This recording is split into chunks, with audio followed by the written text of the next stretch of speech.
Everyone and welcome back to my channel. तो आज की रेसिपी मैं आप सबके लिए लेके आया हूँ मटन करी रेसिपी। तो आज थोड़ा मसाला मटन करी बनाने वाला है। तो मैंने बहुत टाइम हो गया मटन करी बनाया नहीं है एंड आज बहुत क्रेवी हो रहा था मुझे इसका खाने का ना। जल्दी से ना ब्लिंकिट से ऑर्डर किया और बनाने लगा मैं स्टार्ट हो गया। And before start the video, if you are new in my channel, don't forget to like, share and subscribe for more recipe.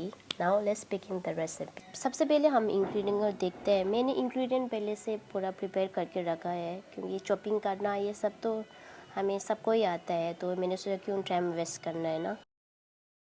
तेल यूज़ कर रहा हूँ यहाँ पर सरसों का तेल। तो आज मटन बनाना है तो हमें सरसों का तेल थोड़ा ज़्यादा चाहिए, तो मैंने अराउंड आधा कप इतना यूज़ किया और इसको इतना गरम करना है, इसको जब तक धुआं निकाल देता तब तक हमने उसको अच्छा से गरम करना है। तो तेल अच्छे से गरम हो गया था, हम अपना सबूत मसाला और करी पत्ता को डाल के इसको थोड़ा से फ्राई करेगा। तो ये दोनों थोड़ा से फ्राई हो गया तो फिर हम अपना क्या बोलते हैं अनियन को भी डाल देगा हम इसको ना, और थोड़ा सा नमक डालो। तो कंटिन्यूसली फ्राई करना प्याज को थोड़ा सा गोल्डन ब्राउन होते तक, लाइट गोल्डन ब्राउन होते तक। प्याज से पूरा पानी निकल जाएगा ना, तब तक हमने फ्राई करना है। तो हमारा प्याज अभी हो गया, देखो लाइट ब्राउन कलर का हो गया। अब हम डाल दे अपना मटन को। तो मटन को ऐसे डाल के ना डायरेक्ट डाल के फैला के इसको रखते हम 1 मिनट तक, ऐसे ही कुक करेगा ना। अब नेक्स्ट डाल दे हम अपना सीजनिंग। तो यहाँ पर मैंने गार्लिक और क्यूमिन सीड को साथ में कूटा है और जिंजर एंड थोड़ा सा green chilli, Kashmiri chilli powder, थोड़ा सा टर्मरिक पाउडर। तो ये सब डालने के बाद हमने अच्छा से मिक्स करना है इसको ना। तो अच्छे से मिक्स करने के बाद अभी आप देख सकते हैं इसमें पानी काफ़ी है, तो और भी निकल जाएगा पानी है ना। तो हम इसी में ही हम 4-5 सीटी लगा के इसको ना मीडियम लो फ्लेम में कुक करेगा। तो हमने 5 सीटी लगाया। 5 सीटी के बाद आप देख सकते हैं इसका ना, और स्टिल इसमें थोड़ा से पानी है, हमारा सूखा नहीं है इसमें ना बिल्कुल। तो अब हम इसको अच्छे से मिक्स करने के बाद डाल दें हमारा मटन मसाला, थोड़ा सा क्यूमिन पाउडर और फाइनली हमारा टमेटो को डाल रही हूँ मैं यहाँ पर ना। मैंने यहाँ पर 3 टमेटो यूज़ किया है। मिक्स करने के बाद हम इसको ना ढक के ना अगेन हम इसको पकाएगा 15 मिनट तक। ऐसे अभी हमने सीटी नहीं लगाना है, जैसे ना कंटिन्यूस कुक करना है इसको। 10 to 15 मिनट्स कुक करो लो फ्लेम में। तो कंटिन्यूस कुक करने के बाद आप देख सकते हैं हमारा मसाला पूरा अच्छा से पेस्ट भी हो गया और ग्रेवी भी अच्छा से हो गया है, देखो।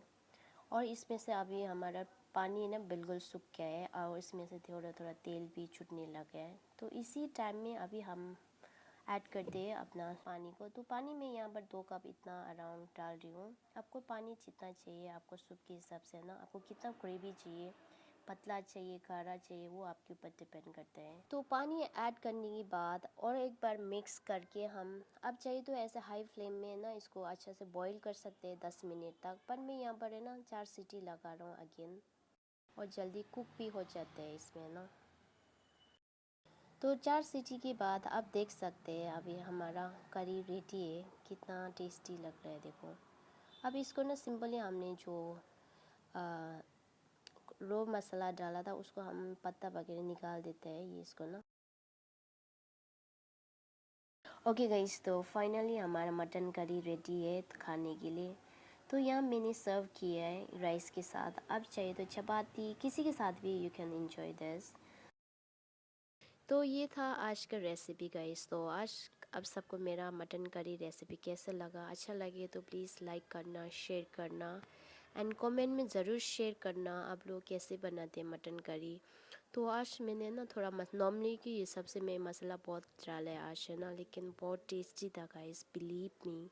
Anyway guys, so that's it for today recipe, and if you like today recipe please like करना, share करना for more recipe, and मिलते हैं next vlog में।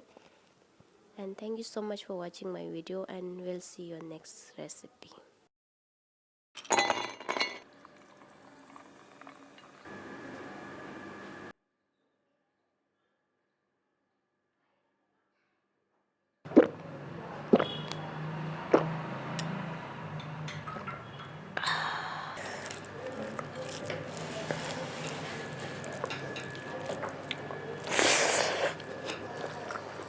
हूँ।